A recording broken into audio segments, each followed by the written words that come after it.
sulpicien, je suis un séculier, je suis un prêtre. J'ai étudié à la Sorbonne la théologie, j'ai voyagé beaucoup en Europe et au Vatican. Et c'est là, monsieur, que j'ai découvert les camps de vacances.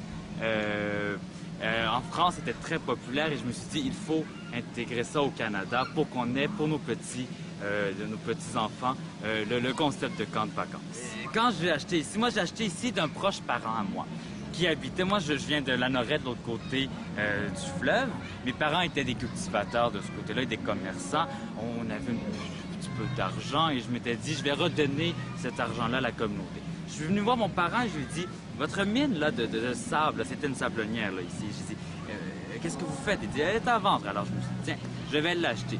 Il me l'a vendu pour un très bon prix, 1500 $.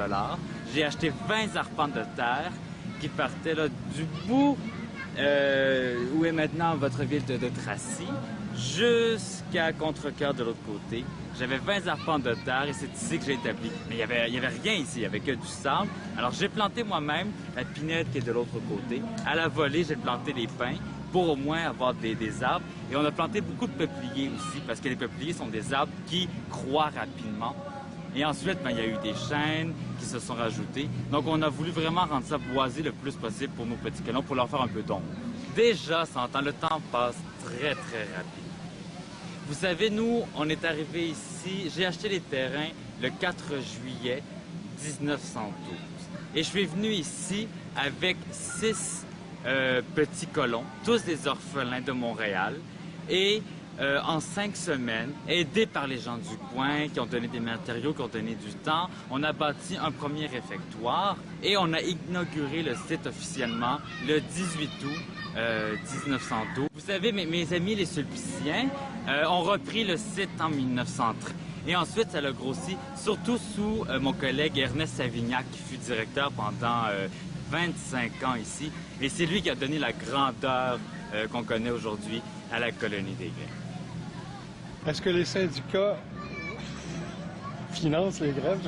Les syndicats, non. Nous, notre seul bailleur de fonds, c'est Centraide du Grand Montréal, qui a été fondé par Ernest Savignac, qui était directeur ici, qui a fondé les œuvres de la Charité canadienne-française, qui sont devenues Centraide aujourd'hui, de vos jours. Là.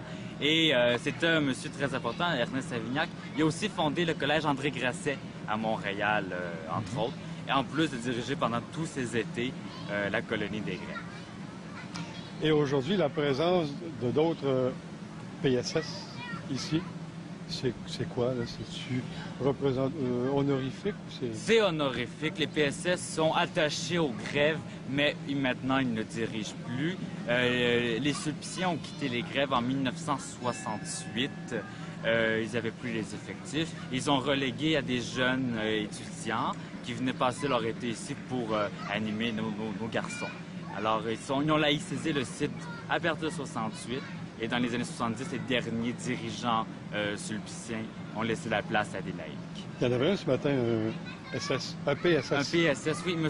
Bougie, Pierre Bougie, qui est membre encore de la corporation, qui était ici séminariste et qui a donné beaucoup de temps. C'est le dernier des sulpiciens encore actifs à la colonie. Merci. Merci beaucoup. Merci à vous et j'espère que votre petite machine enregistrera ces images pour longtemps.